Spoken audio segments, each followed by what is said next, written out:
আপনারা জেনে অবাক হয়ে যাবেন যে আমাদের সুন্দরবনের এই রয়্যাল বেঙ্গল টাইগারগুলো এই গোটা পৃথিবীর একমাত্র টাইগার যারা তাদের গোটা জীবনটা টাইডাল ম্যানগ্রোভ ফরেস্টে কাটিয়ে দেয়। অর্থাৎ যেই ফরেস্টটা দিনে 2 বার ফ্লাডেড হয়ে যায়, পানি উঠে পানি নামে, পানি উঠে আবার পানি নামে। এবং বলা হয়ে থাকে যে এই পৃথিবীতে আমাদের সুন্দরবনের রয়্যাল বেঙ্গল টাইগারদের জীবনটা হচ্ছে সবচেয়ে বেশি মেরিন ইনফ্লুয়েন্সড লাইফ।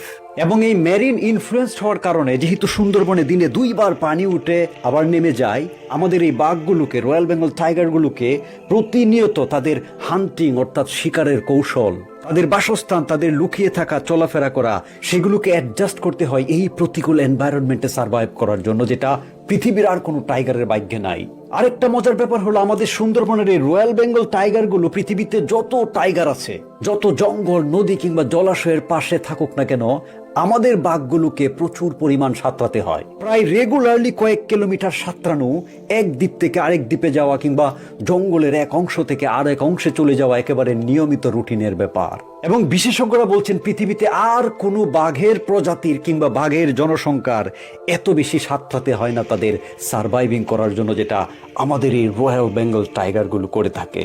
3 নাম্বার অবিশ্বাস্য ব্যাপার হলো আমাদের এই রয়্যাল বেঙ্গল টাইগারগুলো যখন পানির অভাব হয়, ধরেন মিঠা পানি যেটা ওরা পান করে নদী টদী বা জমানো থেকে, সেইটার যদি অভাব হয় তাহলে তারা সল্টি ওয়াটারই পান করে ফেলে, অর্থাৎ লবণাক্ত পানি পান করে আমাদের টাইগারগুলো।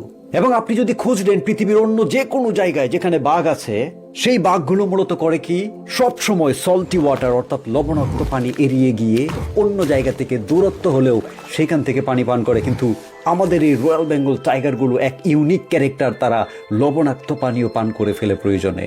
তবে এই সব কিছুর বাইরে গিয়েও আমাদের এই রয়্যাল বেঙ্গল টাইগারের এক আশ্চর্য সাইন্টিফিক ক্ষমতা আছে। তারা সেন্স করতে পারে কখন টাইডাল টাইমটা হবে, কখন ডুবে যাবে এলাকাটা, আবার কখন পানি সরে যাবে।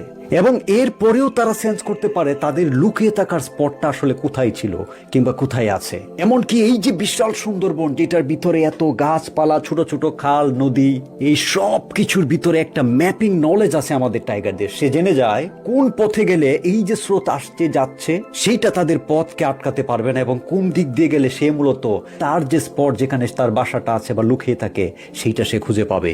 তবে আপনারা জানলে আরো আশ্চর্য হবেন যে এই গোটা পৃথিবীতে যত জায়গায় এইরকম টাইগার আছে, বাঘ আছে, সমস্ত কিছু কম্পেয়ার করলে এই আমাদের যে সুন্দরবন, এটা এমন একটা জায়গা যেখানে বাঘ এবং মানুষ খুব ক্লোজলি পাশাপাশি বসবাস করে। জীবন এবং জীবিকার সন্ধানে হাজার হাজার মানুষ মধু সংগ্রহ, কাঠ সংগ্রহ, মাছ শিকার করা, পাখি শিকার করা, সেইগুলোর জন্য একেবারে সুন্দরবনের গভীরে ঢুকে যায়, যেখানে এই ভয়ঙ্কর রয়্যাল বেঙ্গল টাইগারের বিচরণ। এমনকি সুন্দরবনের সেই স্পট থেকেও মনুষ্য বসতি খুব দূরে নয়, ফলে বিশেষজ্ঞরা মনে করেন যে এই পৃথিবীতে one of the closest point যেখানে টাইগার এবং মানুষ বসবাস করে, সেটা হচ্ছে আমাদের এই গ্রেট সুন্দরবন।